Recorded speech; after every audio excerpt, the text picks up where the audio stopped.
Hello Leo! Welcome dito sa aking channel, Kapalaran 888 Leo. Alamin natin kung anong messages, vibration, gabay energy para sa inyong lahat. Ito ay March 2024, general reading para sa lating Leo friends natin na nanonood. Okay, kung bago ka sa channel ko, please like, share, and subscribe. I-press ang notification bell button guys, para kayo ang unang makapanood sa ating mga videos. Okay Leo. First card natin is Transformation. Second is Five of Swords. Next is Justice card. And last is Renewal. Okay, Leo. Ito ay general reading ha. So, kailangan natin gamitin ang ating intuition sa panunood.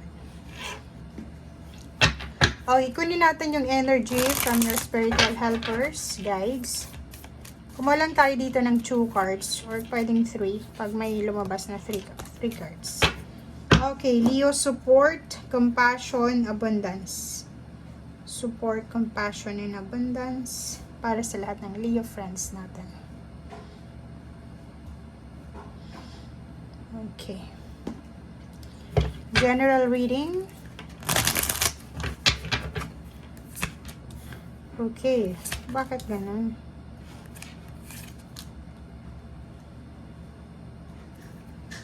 Leo, relationship,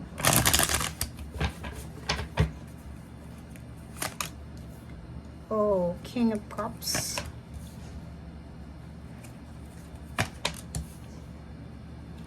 okay. So Leo, first card mo dito is Transformation. Ang nakikita ko sa'yo dito na isang importanteng life experience or life situation sa buhay mo ang nangangailangan ng pagbabago, 'di ba? Yung parang may ginagawa ka sa buhay mo sa ngayon, Leo, na kailangan ng pagbabago. Okay?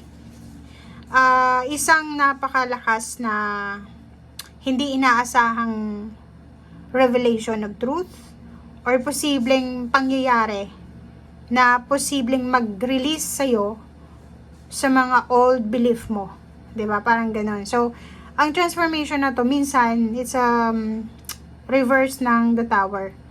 Yung pwedeng may nangyaring hindi maganda sa buhay mo na may matututunan ka. 'Di ba? So, for example, may nangyaring hindi maganda sa pamilya mo, like sa kapatid mo or sa magulang mo, ganito, ganyan.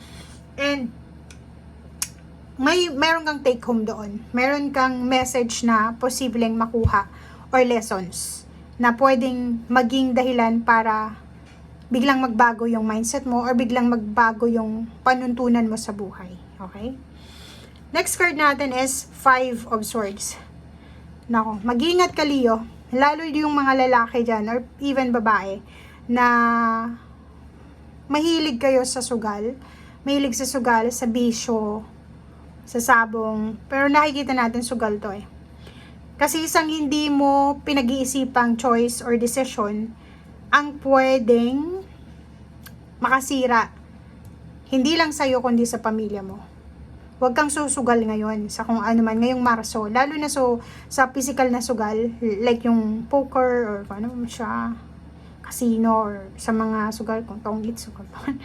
Okay, so sinasabi ng baraha din na iwasan mo yung mga tao na pwede kang dalhin doon sa bisyong yon or yung mga bad influencers, bad influence na tao na dadalhin ka nila doon sa masamang gawain, diba? Next card natin is Justice. Sinasabi ng baraha dito na may kailangan kang siguro kaso. Pwedeng may kaso kang kinakaharap or pwedeng may kailangan kang decision making na gagawin. So, it's either decision making or kaso or kung ano pa man to. Kailangan mong panindigan kung ano ang sa pagkakaalam mo ay tama. Huwag ka din mag-judge sa sarili mo. Huwag mong i-judge yung sarili mo at the same time yung ibang tao. Okay? So, kung alam mo sa sarili mo na may integrity ka, yung integrity guys is yung alam natin yung ginagawa natin sa likod at sa harap ng mga tao, sa paligid natin. Yung mabuting tao tayo, sa kahit na sinong tao na wala tayong makukuha. yung mga basurero, yung mga homeless, mabuting tao tayo. Hindi lang yung mabuti tayo doon sa mga taong CEO, militar, police, nurse, or doon sa mga doctor, or doon sa mga may pinag-aralan. So dito, karmic justice siya. So may mga Leo dito na may maiintindihan silang karma sa buhay nila ngayong Marso. Parang maiintindihan nila yung mga bad decision making nila sa nakaraan. Siguro masyado kang nag-focus sa status ng isang tao, or masyado kang nag-focus sa pera, or masyado kang nag-focus sa sarili mo. Okay? And renewal, dito sa renewal card na to, posibleng yun nga, marami kang maaalala sa nakaraan mo. Maraming ipapaalala sa'yo. Kasi, ganun talaga yung buhay eh. 'Di ba? Ganun talaga yung buhay. May justisya. Ganun talaga. Pag hindi tayo, minsan nakakalimot tayo. Yung mga panahon na may pinagdadaanan kang feeling mo, kinakarma ka, feeling mo, nandun ka sa sitwasyon na hindi mo alam kung bakit nangyayari ito sa'yo, may nagawa ka bang mali, or parang ganun. This month ng March, ay, yun, dun mo marirealize siya. Sobra-sobra yung realization mo dito. I-review mo yung past mo na with compassion and forgiveness. Kasi maiintindihan mo eh. Maiintindihan mo na kaya nangyari yun sa'yo kasi may nagawa kang mali. Kaya nangyari yun sa ibang tao dahil may nagawa silang mali. Ngayon mong Marso, maiintindihan kung ano yung kahulugan ng karma. Okay? Kung ano yung good or bad karma. And dito sa barahan to, ngayong March is, eto na din yung clarity. Clarity sa buhay mo na posibleng magdala sa'yo sa bagong direksyon. 'Di ba? Kung dati ay wala tayong kinakatakutan, yung, alam mo yun, kung dati is aggressive tayo, siguro matututo kang maging kalmado sa ngayon. Okay? And mag-go with the flow ka kasi wala kang control dito sa mundo. Kung dati ay controlling ka, or kinokontrol mo yung bawat hakbang ng asawa mo, ng girlfriend, ng boyfriend, ng parents mo, ng siblings mo, ngayon matututunan mo na wala tayong control dito sa mundo. Ang kaya mo lang kontrolin sarili mo. Kahit anak mo, kahit asawa mo, wala kang control sa kanila. Okay? So, yun. Spiritual message para sa Leo is, if ever may mga kailangan kayo, kailangan yung humingi ng tulong. Okay? If ever na kailangan nyo ng pahinga, magpahinga kayo. If ever kailangan mo ng kumain ng tama, matulog ng tama, priority yung sarili mo, gawin mo yun ngayong Marso. Okay? And yun, compassion, yung kailangan mo sa ngayon eh. Be compassionate. Okay? Be gentle with yourself. And yung forgiveness eh, ang nakikita natin dito, kasi kung makikita mo dito, forgiveness din to, forgiveness yan, and ito yung transformation. May kinikimkim kang galit na parang hindi tama para sa'yo, di ba? Siguro ikaw yung may kasalanan, tapos ikaw pa yung galit, or may mga misunderstanding na nangyari na ikaw yung dahilan ng misunderstanding, pero since siguro sa pride, hindi mo matanggap-tanggap yun. So, kailangan mo dito na magpatawad. Patawarin mo yung sarili mo, patawarin mo yung ibang tao, dahil yun yung magdadala sa'yo ng freedom. Okay?